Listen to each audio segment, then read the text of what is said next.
Hey Mega GMs, welcome to Inside NFTs. Well, another week of NFTs is almost in the books, and you were there, you felt this week. In fact, when all things are said and done, maybe in our top 10 best performing weeks of the year. We'll see if we get there. Now this morning, kinda light on news, but even when we're light on news, still so much happening in the NFT space. But before we get into that, something I'm really excited to tell you about that we've been working on at CryptoSlam for a long time. NFT data, it's not always easy to find. Whether you're an NFT analyst, if you're a content creator, or if you're just a trader looking for information on NFTs, well, simply put, it takes a lot of work. I'm really excited to show you the world's first large language model chat that's powered by CryptoSlam data. Yeah, now when you need to find anything about NFTs, it's as easy as typing it into a chat. If you're looking for how the Ethereum market performed this week, just ask. And if you want to find info about a specific transaction, well, again, as easy as asking SlamAI. Hey, I like to follow NFT stats. This guy is a genius when it comes to putting together data. But a question like this, pick your favorite collection and ask SlamAI how many of those NFTs have traded over a period of time, and ask it when was the last time it traded that amount of NFTs in the same period. Think of this as the ChatGPT of NFTs. We're about to change the game of data here in NFTs, and we want you to join us. We've got a lot more to show off with SlamAI. Can't wait to show it to you, but get signed up on that wait list and just check the pin tweet on the CryptoSlam X account, follow the link, sign up, and we got much more coming soon. All right, what do you say we dive right into the NFT market? Taking a look at the Forkast 500 NFT index, we are up again 1.13%. Yet another day in the green here. Geez, feels like green every day for weeks now. And I'll show you the biggest thing I'm looking out for right now. You guys remember I've said January is our best performing month of the year. January was up 17.33%. Keep that number in mind. Now the month of November, we're up 12.87%. We have a very real chance at outperforming January, something we've never seen before on the index. Now let's dive right into the global NFT sales from yesterday. Actually fell quite a bit to $26.6 million.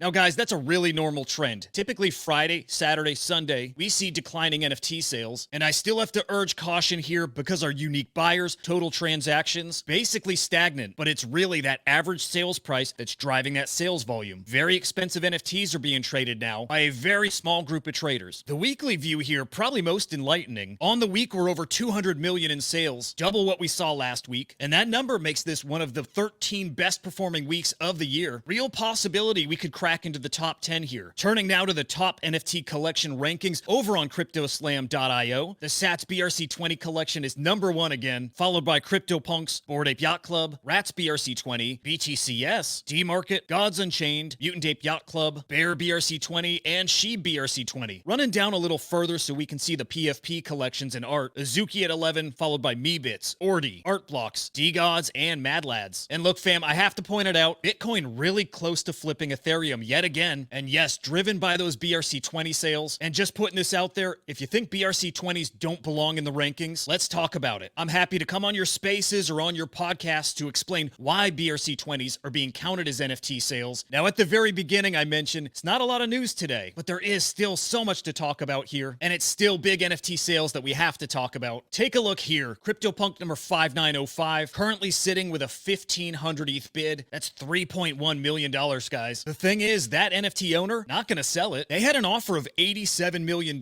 which they didn't accept. Maybe didn't have the time to. But also a $9.3 million offer also wasn't accepted. So 3 mil, unless they're really hurting for some liquidity, that's probably not gonna cut it. Still though, CryptoPunk sales flying this week. Over $21 million worth of CryptoPunks have transacted this week. So let's just see if some of that liquidity trickles down to the rest of the market. Used to work that way, it may not now. I'll tell you what though, guys, Solana's felt like the biggest winner of the past few days, with multiple collection floors being swept up. Mad Lads in particular, Dingaling had a field day sweeping up that collection. In total, buying up 20 of those NFTs, spending 1,272 Sol. And the Bodogos or Bodagos, yesterday saw a frenzy as well. Zeneca talking about them. We saw spaces with Farouk, and it looks like D's even got in on that action yesterday. But yeah, just peek at the Solana collections over on Magic Eden. Felt like everything was up yesterday. So Solana traders, big day for you. Congrats, really well deserved. I'm gonna give you a hot tip, maybe a little alpha. While most of the big collections are up double-digit percentages, Pudgy Penguins only up 5%. To me, this shows the psychology of traders right now. Yes, they're happy buying up NFTs, the ones that have been at a discount. Pudgy Penguins never became a discounted project this bear market. In fact, they were one of the few to see their floor price increased throughout the bear market. So I'm using Pudgy Penguins to gauge traders' confidence in dropping multiple ETH on a collection. Collectors may feel like Pudgy Penguins are right at their proper level, but if they're starting to feel that action just bubble up and we see that collection move, that's my indicator that things are about to rock. Watch the Pudgy Penguins to gauge the rest of the market. That's my alpha. And speaking of those Pudgy Penguins, on Friday announcing a Walmart exclusive Pudgy toy. Now in 2,000 Walmarts across the country here in the States. These are cute little clip-on plushies arriving in blind boxes. That worked really well for the igloos. Let's see if that carries over to the plushies. I suspect it will. And finally, we'll end on maybe my favorite news story of the past few days. A historic NFT has finally made its way home. Dmitry Cherniak's Goose has landed in Punk 6529's wallet. You remember this grail from the Ringers collection, sold at Sotheby's earlier this summer for over $6 million.